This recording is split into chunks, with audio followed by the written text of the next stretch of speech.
So next we're just going to create our own dummy endpoint that just represents how we would communicate and get event data back.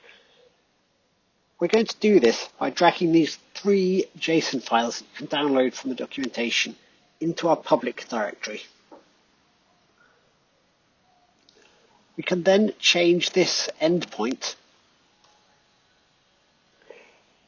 to say /, which means we're in the kind of root, which is in this case in the public directory.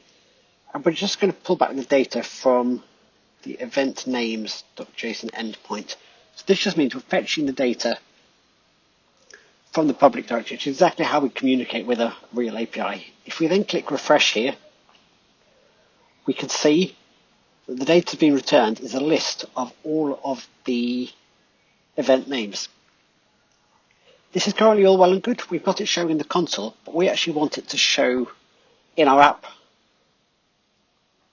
The way we're going to do this, we're just going to edit this slightly, and instead of logging it in the console, we're going to assign it to the data, which we do by just something like console log with a set data and then passing in the data.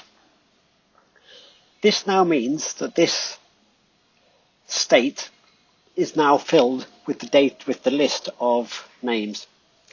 Now, if we want to see that appear on the front end, we're just going to delete the boilerplate code,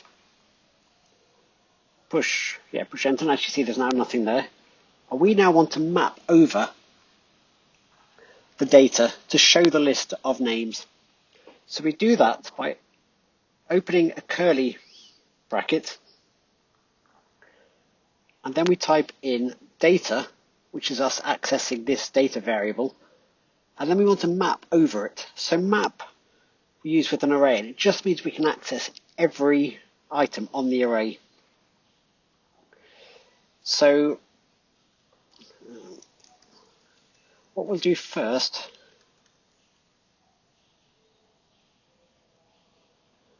is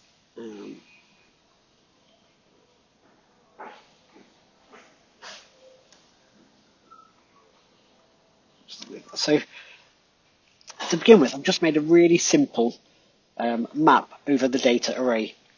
So now if we click refresh, in fact it's happened already, you can see here, don't worry about that error, that we're just listing out every single item in the console that we get from our event names JSON.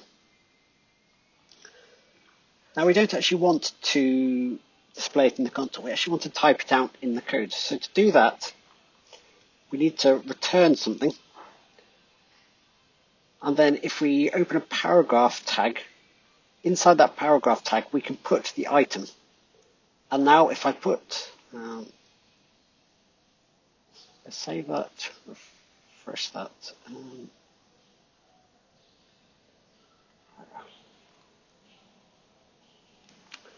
Okay, apologies, I needed to tell the state what data type we were giving it initially, which I've done just by putting the square brackets in that tells the state we're expecting an array. And you can see here that we've now mapped over and are displaying each event in each event we've got from the data. So that's how we display data on a page. Next we'll have a look at displaying arrays that are filled with objects.